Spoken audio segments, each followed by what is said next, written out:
Hello and welcome to Watch Releases Recap for the week of July 19th until July the 26th. Let's begin with Omega and their new Paris Olympics 2024 Bronze Gold Edition. A couple of years ago, Omega released a model called CK859, and it wasn't a very popular model because it was discontinued quite shortly after it was released. Well, this year, for Paris Olympics, of course, Omega is the official timekeeper for Olympics, they're releasing the special edition bronze gold watch. It's made out of what's called bronze gold, so it has about 50% copper, 37.5% gold alloy that altogether creates a very cool looking metal that doesn't really oxidize, so this look will be preserved. It's not like pure bronze that over time kind of changes the color and patinas a little bit.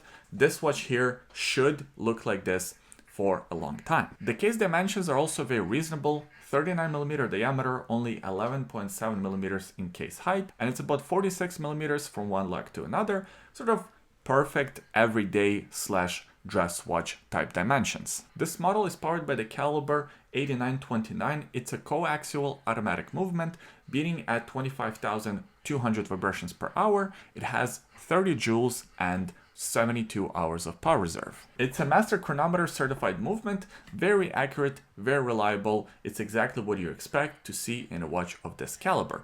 And it's not exactly a cheap watch.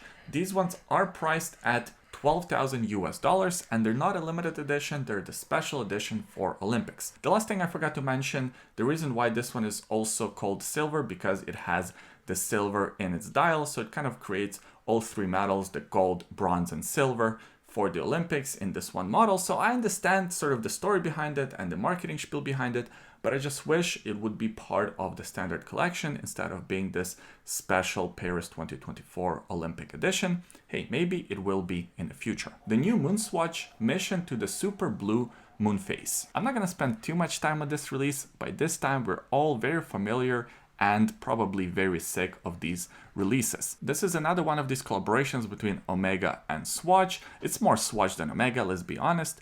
And this time it's all in a blue case with some blue accents. I actually think design-wise this watch looks very attractive. And just like that Snoopy that was released, I think last year, this one here has also that Moonphase complication, which I think actually looks, again, pretty cool, and it sort of ties in with the whole MoonSwatch marketing spiel. Everything else about the watch is exactly the same. It's still made out of the bioceramic. It still is powered by the quartz Swatch movement. It still has exactly the same dimensions, 42mm in diameter, 13.75mm case height, and about 47mm lug-to-lug distance. Still 30 meters of water resistance, and still exactly the same price, $310. And this watch is not exactly a limited edition, but it is a limited release edition. So from my understanding, these watches will only be sold at Swatch stores from August 1st until August the 19th. And that's it. So very smart way to market to collectors, because if you have a collection of all of these watches, of course, you're gonna start lining up to purchase this one. And I'm guessing the prices on the resale market are gonna skyrocket after that August 19th date. The new Timex Q 1975 Enigma Reissue. If you really want to purchase an affordable quartz watch, perhaps consider something like this Q Timex instead of the MoonSwatch. I actually think this watch looks really cool and probably will last you much longer than the MoonSwatch would. Plus, probably would get you more compliments, at least from the watch collecting community. As far as this watch goes, it's one of the reissues of vintage Timex models with some design features like this sort of floating hand design / mystery dial design. The idea behind it is that you can't see the center pinion or you can't see the center stem to which the hands are attached. So it almost looks like the hands are floating over the dial without being attached to the dial. Now this effect on this watch is achieved by gluing this sort of blue circle to the crystal itself. But of course, looking at certain angles, you can definitely see the hands. So it creates this effect on a budget, if you will. But I actually think it looks kind of quirky, kind of cool. I also like that this dial is sort of ghost-like. There aren't too many markings for the hours except for that chapter ring all around.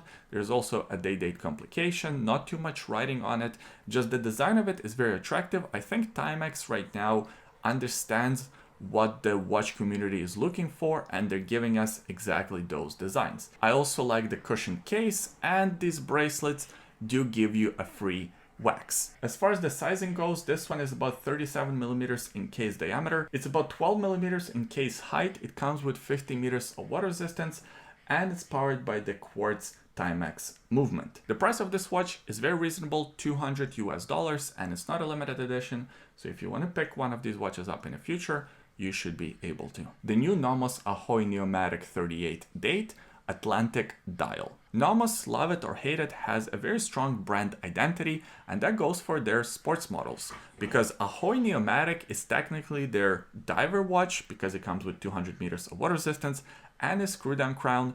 But looking at the design of this watch, it's not a traditional diver watch, and that's why Nomos has such a big, passionate fan base. So last year, Nomos added this 38mm model into their lineup.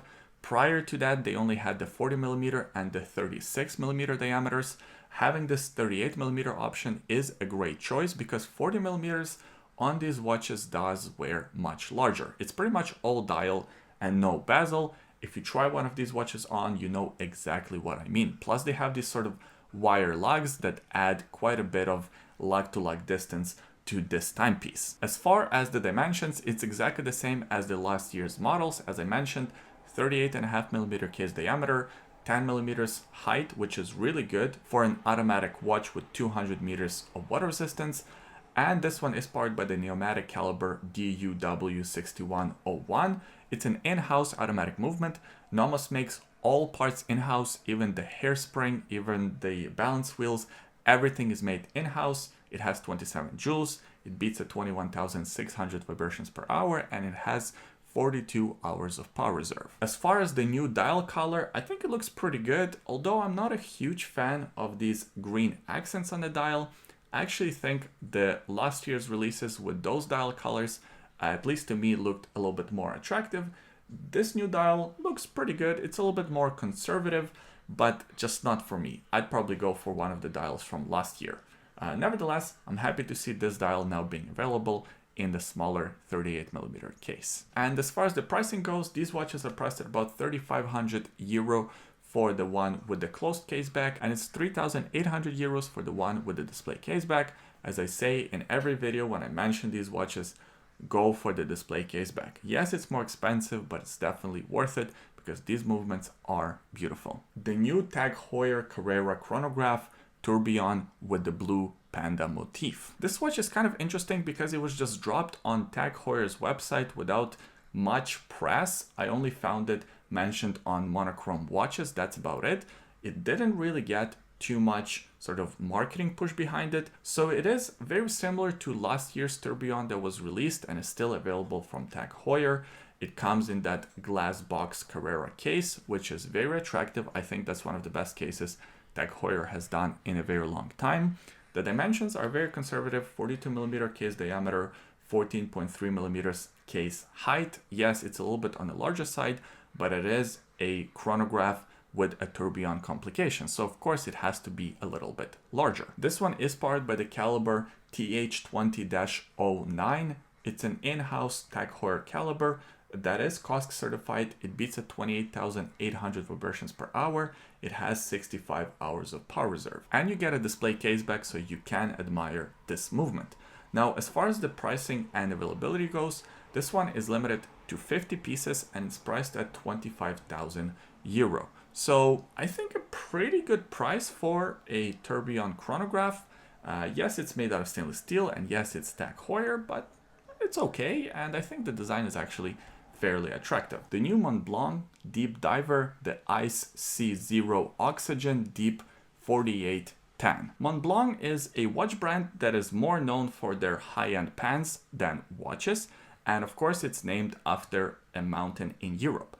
The height of that mountain is 4,810 meters, so that's why the name of this watch is 4,810. But instead of being a mountaineering watch, this is a diver watch with that number in water resistance. So it has almost 5,000 meters of WR. As far as the design of the watch goes, it does remind us a lot about its diving prowess. If you look at the dial design, it looks like a frozen Arctic Ocean, something like that. It looks quite cool. The case back also looks very attractive, and overall I think it's a very handsome watch. The only thing that I'm not so crazy about is, first of all, the size. The diameter is okay, 43 millimeters, but the height, 19.4 millimeters in case height. I understand this watch comes with almost 5,000 meters of water resistance, so it has to be a hefty boy, but come on, almost 20 mil on your wrist, that's gonna be a huge watch. It is made out of titanium, which should offset some of that sort of heft. It will be lighter, but still, that's a lot. The second thing that I'm not so excited about is the price of this watch. It's almost 10,000 US dollars, 9,100 to be exact. And again, I understand there's a lot of engineering that goes behind creating a watch like this, but come on, 10 grand for this thing? I don't know how many people will buy it, especially since it only comes on the rubber strap. You don't even get a bracelet for that price point. So I don't know, I think a lot of watch collectors, watch collecting community will choose something from a more established brand over this. And that's it for this week's releases. I hope you enjoyed the video. If you did, give it a thumbs up, subscribe to the YouTube channel for more videos like this in the future, and leave a comment in the comment section below. Let me know what watch stood out to you. I always enjoy reading your comments. Thanks for watching, and we'll see you next time. Bye.